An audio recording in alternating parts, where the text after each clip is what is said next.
Donc il y avait la prière, la prédication, et il y avait aussi un temps qu'il passait avec ses disciples pour les enseigner. Et on pourrait dire que là c'était un peu leur berger, ils avaient leur pasteur, on peut dire, hein, les disciples, parce que l'enseignement qu'il leur donnait était quand même assez consistant, et Jésus prenait soin de tous ses 12 disciples. Voilà, on voit ici, puisqu'il a prié pour Pierre lorsque Pierre a défailli. Là on voit ici Jésus comme le bon berger. Et puis Jésus, il était aussi avec la famille. Là on le retrouve aux noces de Cana.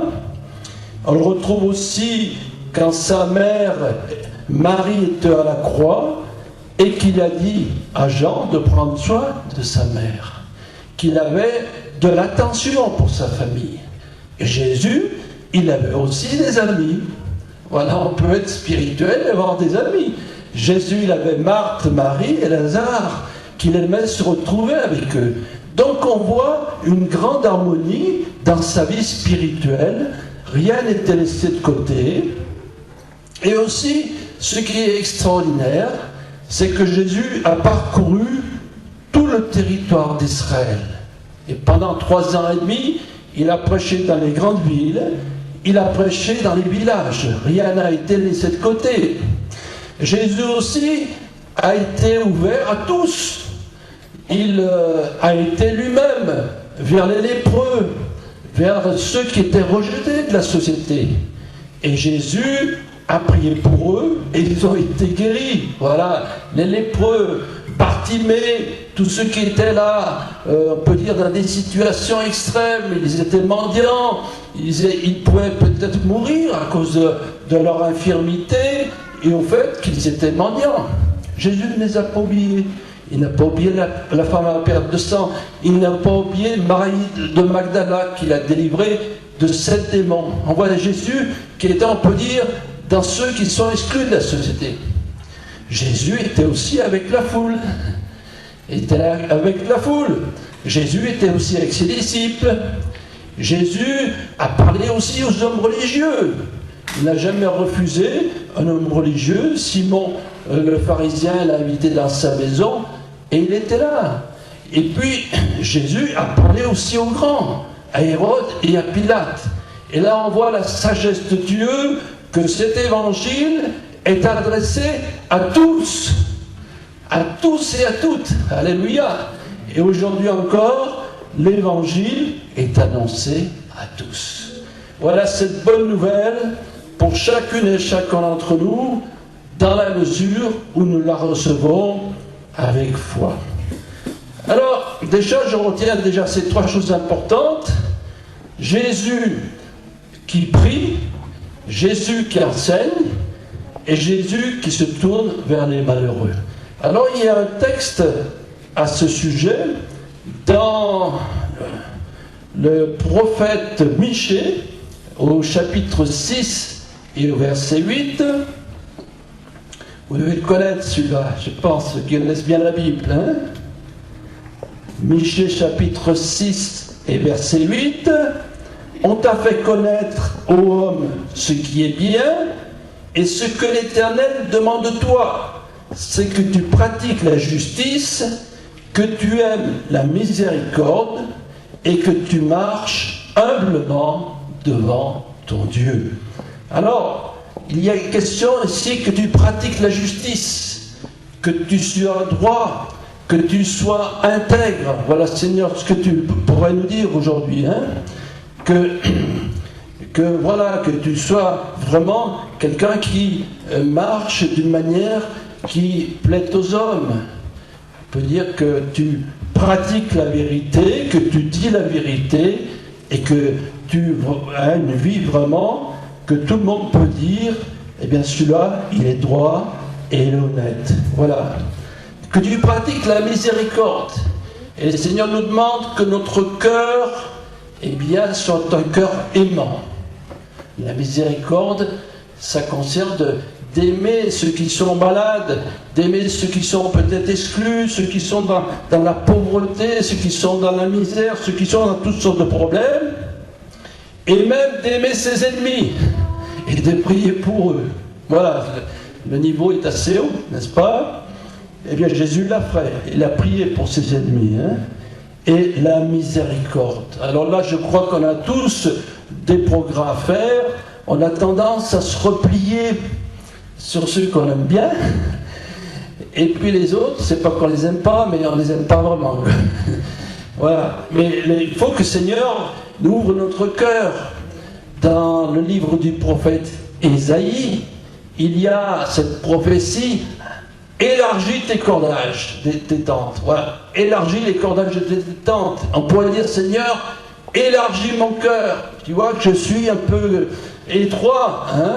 J'ai mes voisins, là, je leur parle pas souvent, parce qu'ils ne sont pas du même pays que moi. J'ai ceci, j'ai cela. Le Seigneur nous dit: non, il faut exercer la miséricorde. Tu aimeras Dieu et tu aimeras ton prochain. Et là, nous avons tous ici des progrès à faire. Et que tu marches humblement devant le Seigneur, à l'humilité. Ah là là, qu'est-ce que c'est que l'humilité? Là aussi, on pourrait faire de grandes choses, dire de grandes choses là-dessus, mais se sentir finalement tout petit. Après tout, quand je réalise ce que j'étais avant, il faut y penser de temps en temps à notre vie passée. Ouh là là, c'était pas bien beau, hein? J'étais grossier, j'étais vulgaire, je vivais une vie peut-être de débauche, me dire à quelqu'un, c'était pas beau. Qu'est-ce qui s'est passé? Est-ce que le Seigneur a dit: oh ben toi, non, tu n'as pas le droit? Non, le Seigneur, il nous a acceptés dans notre vie de péché, de misère. Eh bien, nous devons dire: ben maintenant, c'est vrai, Seigneur, je suis sauvé. Eh bien, je ne mérite pas grand-chose, mais je te rends grâce, Seigneur. Et je serai toujours petit devant toi. Comme disait l'apôtre Paul, que Jésus est venu pour sauver les pécheurs, dont je suis le premier. Quand le Saint-Esprit agit en moi, je réalise bien sûr que Jésus a pardonné mes péchés. Alléluia! Que j'ai la vie éternelle, mais que finalement, eh bien, je ne suis pas grand-chose. Je ne suis pas grand-chose. Si le Seigneur me lâche, eh bien, ma vie est un vrai désordre, ma vie est un vrai gâchis. Et donc, j'ai besoin vraiment de rester humblement. Et c'est dans l'humilité, c'est dans le fait que je vais reconnaître mes erreurs, je vais reconnaître mon péché, ma misère, et que je vais voir vraiment les autres autrement. Je veux dire, après tout, moi, qu'est-ce que j'étais avant? J'étais comme ça. Eux, ils sont comme ça, mais ils ne sont pas pires que moi. Et Dieu les aime aussi. Alors, considérons les autres, comme dit la Bible, au-dessus de nous-mêmes. Les autres qui sont autour de nous ont besoin d'entendre l'Évangile. Ils ont besoin de faire une expérience avec Dieu. Alors, le Seigneur fait que ma vie, eh bien, elle soit changée. Et que j'ai davantage d'amour et de miséricorde, et que je réalise finalement que je suis vraiment le fruit de sa grâce, et que je ne mérite rien, quoi que je puisse faire pour lui. Amen. Dans le psaume 127, nous allons voir maintenant quelques aspects donc de cette sagesse pour notre vie. Là, j'ai parlé surtout de la sagesse de Jésus comme référence, et afin que nous y pensions, ce que Jésus, comme Jésus on peut dire, conduit son ministère. Et comme nous, à l'exemple de Jésus, nous pouvons conduire notre vie. De la prière, de l'écoute ou de la prédication de la parole de Dieu, et aussi de regard vers les autres, et aussi le fait d'annoncer l'Évangile. Dans le psaume 127, il nous est dit ceci: si l'Éternel ne bâtit la maison, ceux qui la bâtissent travaillent en vain. Si l'Éternel ne garde la ville, celui qui la garde veille en vain. En vain, vous vous levez de bon matin, vous vous couchez tard et vous mangez le pain de douleur. Il en donne autant à ses bien-aimés pendant leur sommeil. Alors on peut bâtir sa maison, hein. Ça c'est c'est pas interdit. Mais là, c'est la question de la maison, c'est notre vie spirituelle, c'est notre âme. Comment vivons-nous notre foi? Est-ce que ceux qui sont en dehors de l'évangile vont dire « moi je fais ce que je veux », puis après c'est l'échec, hein? Et nous appartenons au Seigneur, et qu'est-ce que nous voulons? Nous voulons plaire au Seigneur. Et pour ça, il nous faut la crainte de Dieu. Et nous voulons faire sa volonté. Alors, qu'est-ce qui se passe? Quand j'ai des choix importants dans la vie, le mariage, entre autres, je cherche un travail, ou alors j'ai un problème incroyable, insoluble, hein? Qu'est-ce que je vais faire? Est-ce que je vais voir un avocat? Est-ce que je vais voir un psychiatre? Ou je ne sais pas quoi? Non! Eh bien, je vais me confier dans le Seigneur. Et je vais mettre ma vie entre ses mains. Seigneur, tu sais tel projet, tu sais telle situation impossible, je ne sais même pas ce qu'il faut faire. Mais Seigneur, je compte sur toi. Seigneur, je désire faire ta volonté. Je désire marcher dans tes voies. Et à ce moment-là, eh bien, Dieu nous accordera la sagesse pour faire ce qui est bon. Voilà. Dans la mesure où mon cœur est entier, le mot important, c'est le cœur. Voilà. J'ouvre mon cœur au Seigneur. Je ne comprends pas la Bible, comme moi quand je me suis converti, rien. Mais j'ouvre mon cœur. Et puis je dis, Seigneur, tu as raison, je suis un pécheur. Je dépose mes péchés à ta croix. Je te suis maintenant. Je vais être ton disciple maintenant. Conduis ma vie. Est-ce que vous croyez que le Seigneur ne va pas la conduire? Du moment qu'on a vraiment s'est approché avec humilité, qu'on s'est approché avec foi, croyant que le Seigneur va agir. Voilà. Donc, dans toutes ces situations que vous pouvez traverser, il faut certes la foi, mais la sagesse, et pour cela, il faut avoir un cœur bien disposé. Il y a un dernier texte dans le Proverbe 11 et verset 30. Je ne sais pas si vous le connaissez, celui-là, il n'est pas mal non plus. Voilà. Le fruit du juste est un arbre de vie, et celui qui gagne des âmes est sage. Évangélisation, hein, comme je l'ai dit tout à l'heure, Jésus, il évangélisait. Hein, on va reprendre un peu ce qui est important pour nous. 8 prières et de consécration, hein, et puis avec aussi l'adoration, et aussi sanctification, c'est vrai, et aussi évangélisation. Le jour où Jésus a monté au ciel, c'était l'ascension, c'était important, c'était les dernières paroles qu'il disait avant de monter au ciel. Eh bien, Jésus a donné cet ordre à ses disciples. Voilà, je vous enverrai une puissance, le Saint-Esprit, et vous serez mes témoins à Jérusalem, à Judée et jusqu'aux extrémités de la terre.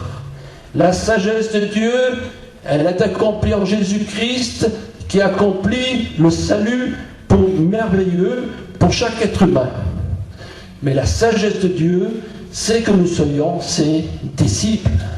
Alors là, nous sommes tous limités, nous voyons nos limites, mais comme les murailles de Jéricho sont tombées, paf, les limites, elles peuvent tomber, vous ne croyez pas? Ouais, le Seigneur, il a dit un mot, les murailles tombent. Ben nous n'avons pas la foi, nous allons dire, Seigneur, maintenant, eh bien moi aussi, je vais être un gagneur d'âme. Seigneur, je veux aussi annoncer cette bonne nouvelle. Et il y a bien des moyens d'annoncer cette nouvelle.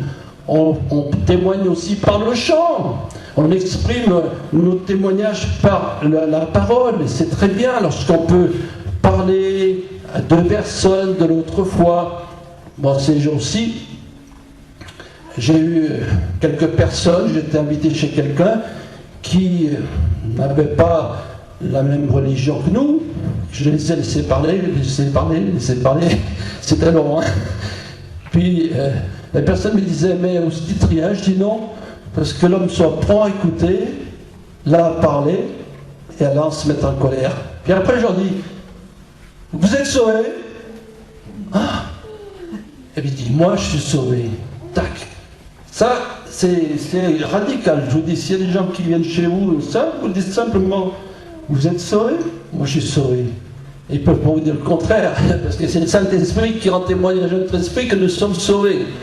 Donc, témoignons de différentes manières.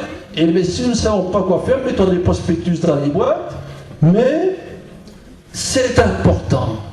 C'est important. Nous sommes dans des temps difficiles. Les gens sont de plus en plus plongés dans les misères. Moi, je suis dans une grande ville, il y a de la misère partout. Eh bien, réalisons que ces hommes et ces femmes, ils sont désespérés. Voilà. J'ai quelqu'un de ma famille qui m'appelait d'un pays étranger, ils n'ont pas de travail, eh bien, elle ne sait pas où elle veut, son fils veut venir travailler en France. Il y a des problèmes incroyables aujourd'hui. Parlons de l'amour de Jésus. Parlons de la sagesse de Jésus. Hein? Dieu est un Dieu de sagesse, et pour tous ceux qui s'approchent d'eux, eh bien, il y a la joie du salut. Il y a la vie éternelle, il y a nos noms inscrits dans le livre de vie, et la sagesse que nous connaissons à travers Jésus, à travers la parole de Dieu et les Écritures, eh bien nous l'aurons encore davantage là-haut. Amen. Amen. Prions au Seigneur. Merci Seigneur, parce que tu nous encourages à avoir cette sagesse, Seigneur, cette sagesse qui permet aujourd'hui de rester dans la foi, qui permet aujourd'hui d'avoir cette assurance de la vie éternelle, cette sagesse qui, malgré l'opposition, eh bien, ne nous empêchera pas, Seigneur, de faire ton plan, ton projet, d'avoir cette vie de prière, Seigneur, cette vie de communion avec toi, Seigneur, cette vie aussi de communion fraternelle avec nos frères et sœurs, et puis aussi d'annoncer l'évangile et d'exercer l'amour, la miséricorde envers ceux qui ont besoin de ta grâce. Seigneur, remplis-nous de ton amour. Accorde-nous d'ouvrir notre cœur plus grand encore pour toi, afin que nous puissions te servir avec davantage de sagesse, mais davantage d'amour, davantage d'efficacité. Bénis tes conducteurs spirituels, Seigneur. Accorde-leur ta sagesse, accorde-leur ta force, accorde-leur de voir des miracles en ton nom, des vies transformées. Cela réjouit notre cœur, mais cela réjouit aussi ton cœur. Merci Seigneur. Amen. Dieu vous bénisse.